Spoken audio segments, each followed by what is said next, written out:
Hi, welcome and thank you for visiting the Open Leadership channel. My name is Michael Breeze, and on this video I'm going to cover some important myths that surround leadership and that might be holding you back. Now I hope you find this video useful and interesting. Do stay until the end of the video to see how you can sign up to get access to more free resources.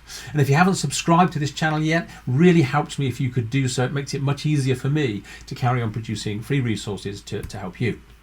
Now, my reasons for addressing these leadership myths are twofold. Firstly, because their influence can cause potentially good leaders to hold back from moving into leadership, which is a great loss, I think. And secondly, for people who already exist if you're already in a leadership role, these myths can present a web of tricks that can mislead you into unhelpful leadership behaviours. Now I'll offer three perspectives on these myths in this video. First of all, I'll talk about where the leadership myths come from so we can better understand their origin and how they therefore might be quietly impacting us. Secondly, I'll talk about the specific myth around leadership qualities, which is a really important one to understand, I believe. And then I'll talk about, given all of the stuff before, who can become a leader. So we'll take a look at each of these in turn.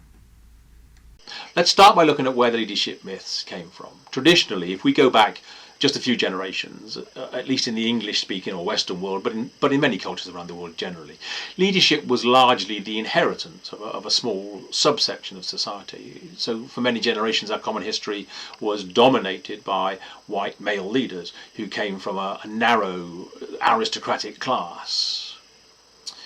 Despite the fact that along came democracy changing things significantly, the Industrial Revolution, capitalism changing things dramatically, which resulted in a sizable middle class of business people and traders, adding to our stock of leadership, slightly expanding the breadth of our leadership role model class.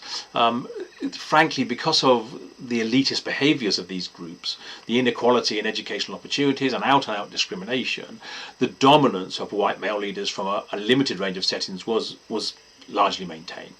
Now, you may have noticed, or you may not have, that I am a person of the white male variety. You might think I'm not qualified to speak on the subject of social injustice. So let me be clear. My point here is more about expanding the range and diversity of leadership that we have in order so that we have better leadership, better quality of leadership, rather than the moral and social arguments for society. Now, although I strongly believe in and support the arguments and campaigns for greater equality in opportunities for all groups in society, the remit of the Open Leadership channel and of mine is the quality of leadership. So, as you'll see in this video, I believe that diversity is an essential element in that remit.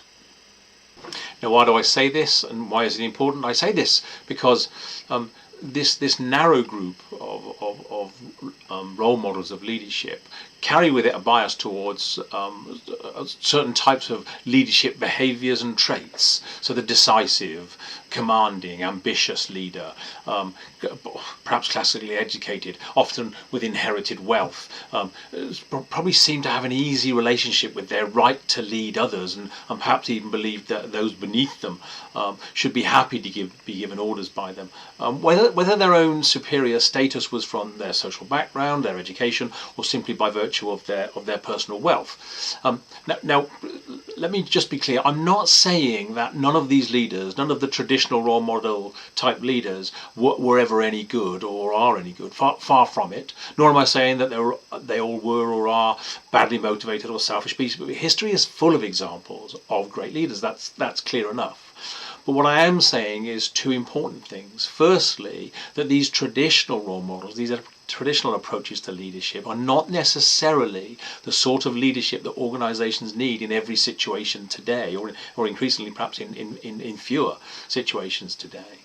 And secondly, that this bias towards these role models and these types of behaviour is sadly influential in restraining potentially good leaders from stepping up into leadership, because role models from their background or with their personal values and abilities and their experiences and awareness are so few, or at least they're less regarded.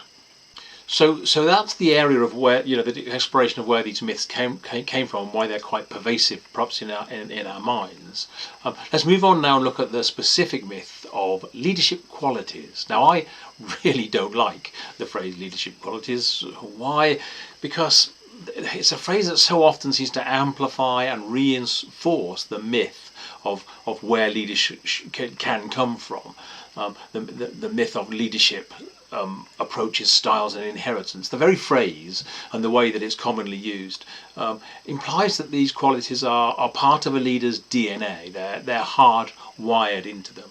We've all heard we've all heard the phrase "a born leader," often in the same breath or in the same sentence that these leadership qualities are spoken of, seeming to imply that there's this inbuilt set of mystical qualities that you either have or you don't have. When you look at these leadership qualities that are so often cited, you'll see that they're only really human traits or human qualities. They're not some set of inherited, mystical, superhuman qualities, just human qualities that we all possess to one degree or another already. Now, it's true that some of these human qualities are worth thinking about and developing as a leader, but they're all available to all of us. And in fact, if you're a functioning human being, you have them all to one degree already. In my book, Stepping Up, How to Be Great in Your First or Next Leadership Role, I talk about these specific, or list these qualities and describe them in some detail. And I will produce a video about them, or some videos about them later on. And please do refer to that material, but you'll find that you have these qualities to one degree or another. They are just human traits sat there that you can develop further if you wish. So having spent a little time thinking about the origins of these myths, their history, and the specific myth around the leadership qualities, the last section I want to cover off is, given all of that, who is it? Who can become a leader? Now, in theory, this would not take very long at all, because the answer to that question is anyone. Anyone who has the desire and the will to do so. Having worked with many leaders around the world, at every level in organisations, and having coached and trained leaders in a wide range of skills and knowledge, I want you to know that leadership is 100% learnable. All of the skills, all of the knowledge of leadership can be acquired by pretty much anyone. Get past the jargon and the sometimes overblown language around leadership development. And there was nothing very difficult to learn, in essence. So it's a big subject. There was a great deal that you could choose to learn. But I assure you of two things very clearly. One, you can learn it all, should you wish to and apply yourself to. And two, if you start on a journey of learning and understanding what I'm calling the open leadership approach, you'll be ahead of an awful lot of people already in leadership roles. So, in summary, beware of these myths, be aware of them, and be thoughtful about them. They're, on the one hand, they can hold you back, they can hold back good leaders from moving into leadership because people don't feel that they are of the right background, social group, gender, ethnicity, or that they don't have the right qualities of the classic role models of leadership. It can hold people back from stepping up and bringing their best selves.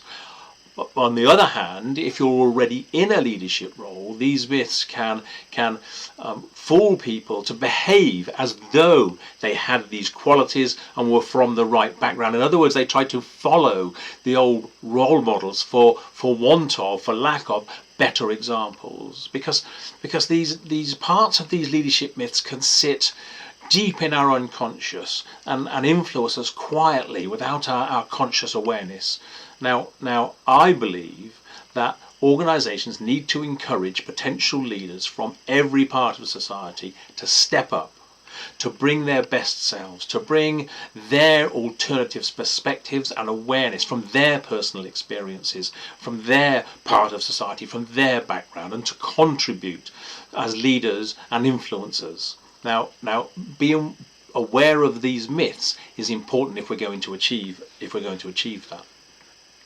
Now, if you found this video useful and you're interested in learning more about these subjects, the subjects I've covered in this video and other subjects in leadership, as well as some practical, accessible tools and methods that will help you succeed as a leader, if you want to learn how to bring your own contribution as a leader and to avoid feeling forced or tricked into the old role models, then that is what the Open Leadership channel, what this channel is all about. The open leadership approach that I'll be sharing on this channel is intended to help anyone from any background to learn to be a good leader.